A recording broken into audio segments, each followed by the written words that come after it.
जय हिंद एवरीवन। मेरा नाम है जतिन और स्वागत है आपका जियो अफेयर्स में।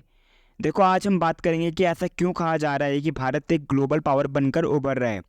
और देखो, ये बात मैं खुद से नहीं बोल रहा हूँ, ये कई सारे फॉरेन एनालिटिक्स इस बात को कहते हैं कि भारत किस तरह से खुद को ट्रांसफॉर्म कर रहा है।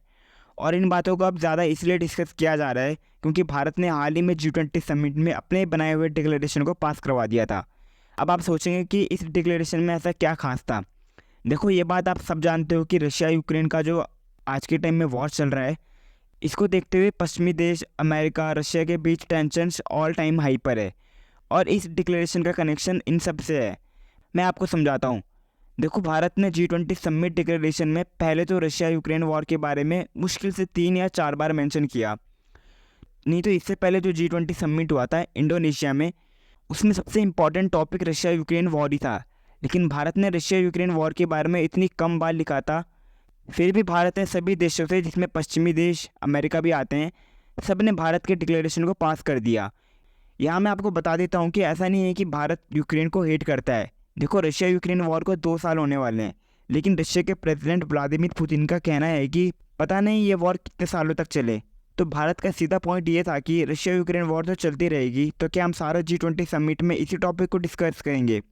और भी तो टॉपिक है डिस्कस करने को, क्लाइमेट चेंज हो गया, इकॉनमी हो गया, ट्रेड हो गया।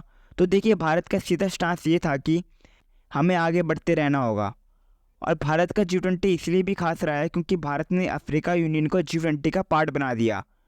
अब देखो, इस बात को समझो, भारत ग्लोबल साउथ के लिए भी एक इम्पॉर्टेंट रोल निभा रहा है, जिसमें विकासशील देश और मध्यम आय वाले देश आते हैं। इसीलिए भारत के प्रेशर के कारण G20 में अफ्रीका यूनियन को शामिल किया गया था।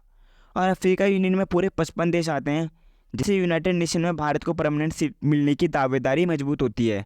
और देखो, अफ्रीका यूनियन में जो ये 55 देश आते हैं, इनकी पॉपुलेशन में एवरेज एज जो है वो 18 साल है। और इसीलिए भारत यहाँ पर इन्वेस्टमेंट भी करना चाहता है। भारत का प्लान है कि आने वाले टाइम पर भारत यहाँ पर $140 बिलियन की इन्वेस्टमेंट करेगा। और देखो, भारत को एक पुल के रूप में भी देखा जाता है आज के टाइम पे।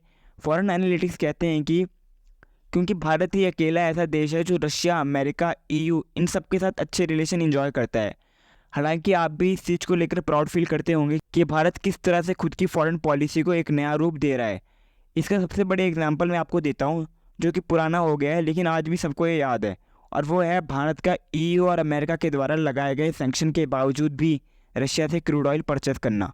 ये दिखाता है कि भारत अपने लोगों के इंटरेस्ट को कितना ऊपर रखता है। और मुझे लगता है कि भारत आने वाले टाइम में और अचीवमेंट हासिल करेगा। और अगर आपको जानकारी अच्छी लगी हो तो चैनल को सब्सक्राइब कर दीजिएगा और वीडियो को लाइक कर दीजिएगा। तब तक के लिए जय हिंद, जय भारत।